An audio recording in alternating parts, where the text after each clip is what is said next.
The Bible is a history book, but it is unlike any other history book available in any public library.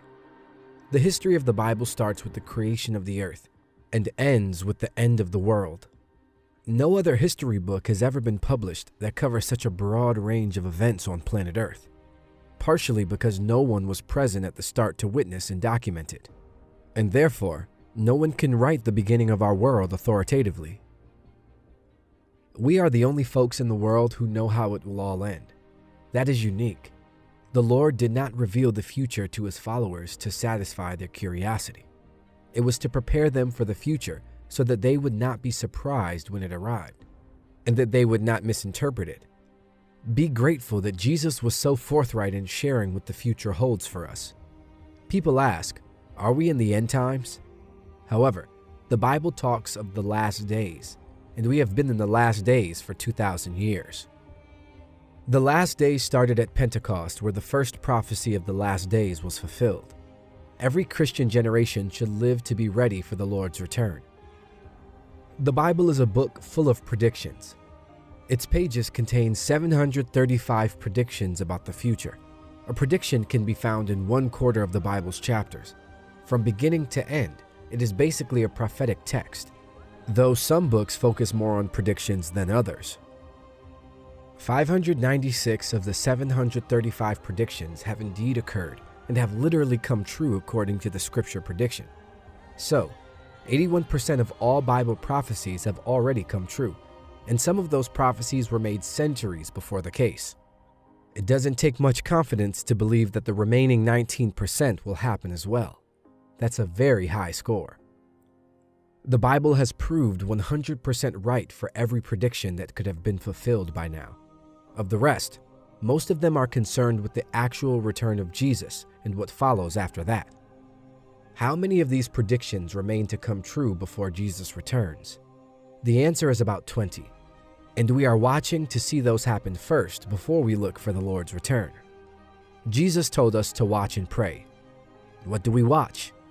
We cannot stand still and watch the clouds to wait for him to appear. That is not what he meant. He meant, keep an eye on what's going on in the world and see what signs I gave you to help you prepare. Signals are the signs. So let's look at Matthew chapter 24, where the disciples asked him, what will be the signs or signals of your return? What would we do if we don't know when it's going to happen? To their inquiry, Jesus gave a direct and unambiguous answer. We can thank God that he responded in such a straightforward manner.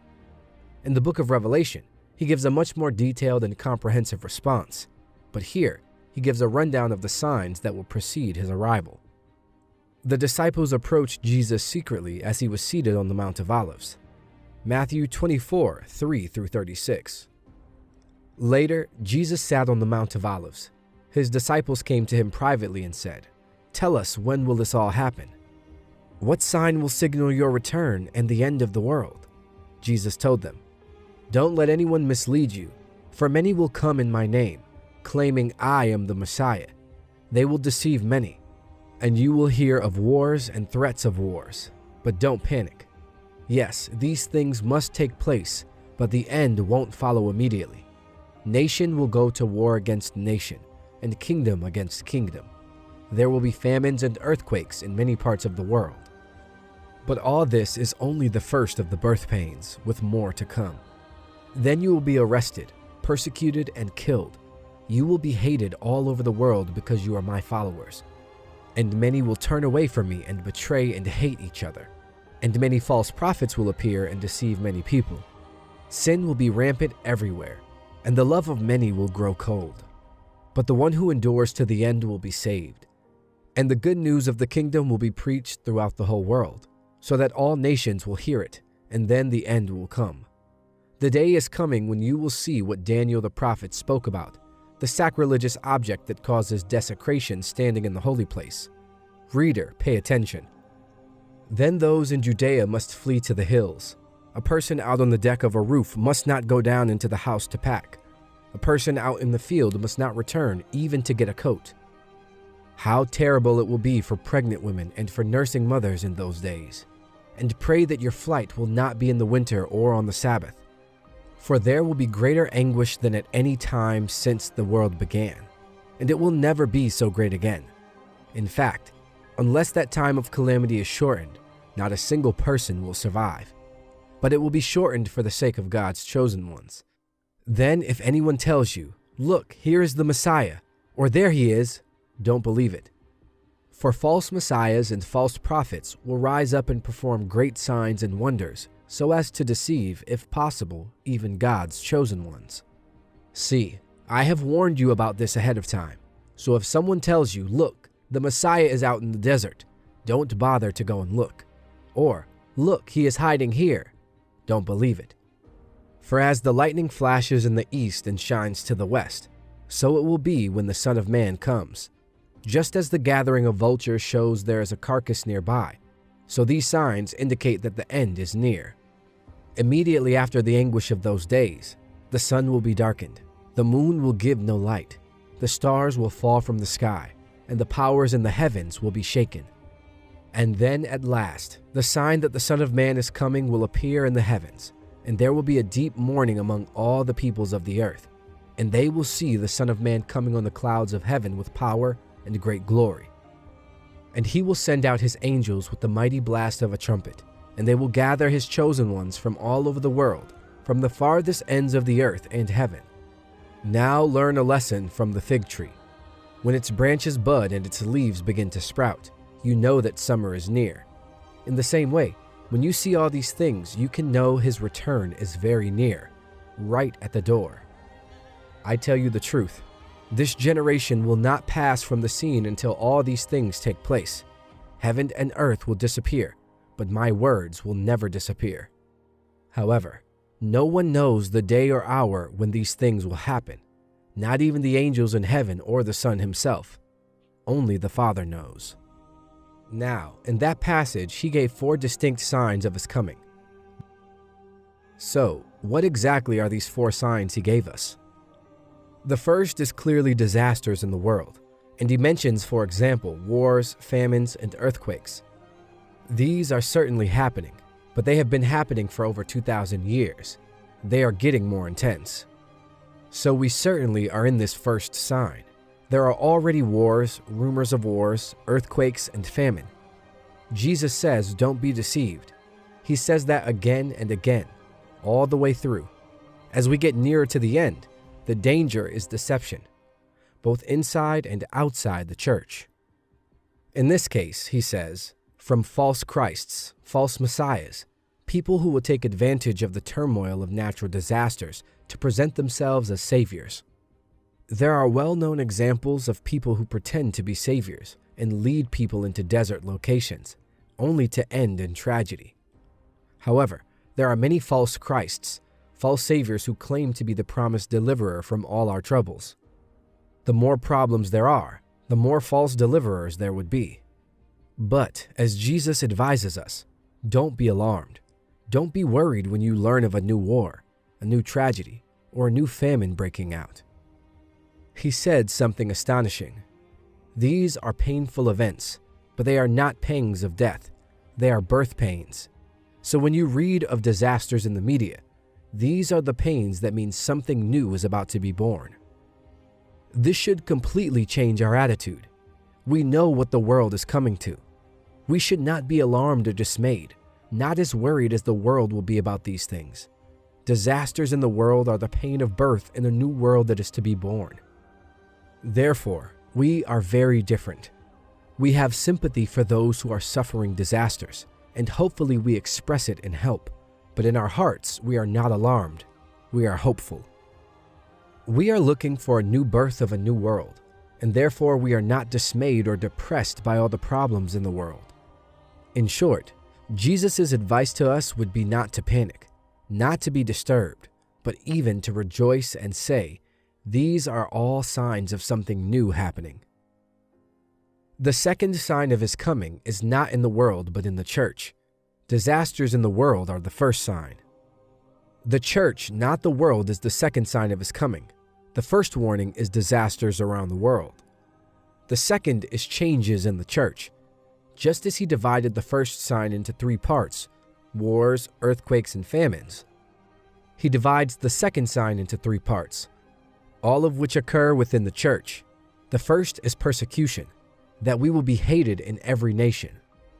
The second aspect of this sign would be a significant reduction in the church's size. Most people's love will grow cold.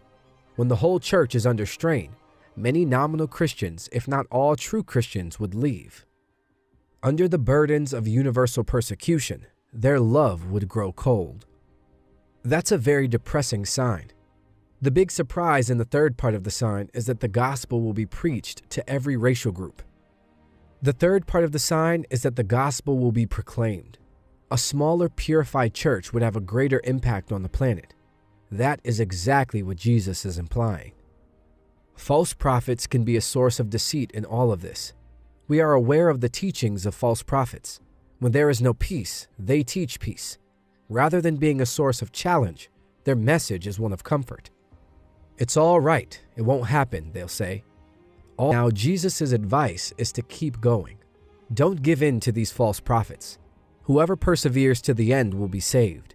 When that sign occurs, when all aspects of the church are despised by the world, that is Jesus' advice to all Christians. Why should that be the case? The answer is that wheat and tares grow together, and the closer they get to full maturity, the more tension there will be between them. So it's only natural that Christians will be under a lot of pressure in the end. Christians are social misfits, so there would be hatred. The world does not belong to us. Our citizenship is in the heavenly realms. We are unique, and it is because of our uniqueness that hate can arise. Since Jesus was so different from everyone else, he drew hate against himself. John 15:19. If you were of the world, it would love you as its own. Instead, the world hates you because you are not of the world, but I have chosen you out of the world. It's not fun to be despised. That takes us to the third sign of the end times, which is Jerusalem's distress. Geographically, it will be very limited. In this passage, Jesus quotes Daniel's prophecies, and there is a character in Daniel's prophecies who is referred to as the abomination of desolation. Daniel mentions it 3 times. What does it all mean? What's the big deal? It's about a human being, a man who establishes himself in the very city of God, calls himself God, and refuses to accept anyone else's will above his own. A tyrant whose arrival will have global ramifications, but who will be centered in Jerusalem, the city of God, the holy place. Then Jesus says that the 4th sign of his coming will come immediately after that. So we shall know when he is coming. We shall be ready. When that sign comes, there will be no danger of false prophets or false messiahs. There will be no deception. It will be too quick. What will happen is that all natural light will be switched off. The sun will go dark. The stars will fall. There are many predictions of this all the way through the Bible. Isaiah says, "The heavens will be rolled up like a carpet. All the stars of heaven will be dissolved. The skies will be rolled up like a scroll, and all their stars will fall like withered leaves from the vine, like foliage from the fig tree." The natural light will be gone, leaving only artificial light to illuminate the earth. What is happening?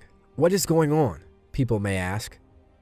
This is it, Christians will exclaim. The sun, stars, and moon stop shining right before that happens.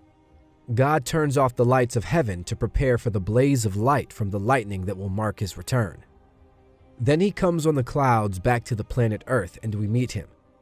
We are not meeting in an earthly stadium because there isn't one large enough to accommodate such a large crowd. We'll reach him in the air, and that'll suffice. Isn't that a fantastic prospect? When you see all these things, you know he is at the gates, just about to walk through, he says. Then Jesus gives a very simple statement about a fig tree, and this is where many Christians have gone astray. He says, "Now learn this lesson from the fig tree. As soon as its twigs get tender and its leaves come out, you know that summer is near." Jesus is telling us that when you notice all these events happen, you know that we are there. Now that analogy of the fig tree is not an allegory. It is a straightforward analogy from everyday experiences, such as Jesus often presented in his teaching. You see the fig tree doing this. You say the summer is coming, and it will come. In the same style, when you notice these 4 signs, you know that summer is coming. Sadly, people have read it as an allegory. In closing, our question for the day: what's a worship song that has helped you feel closer to God?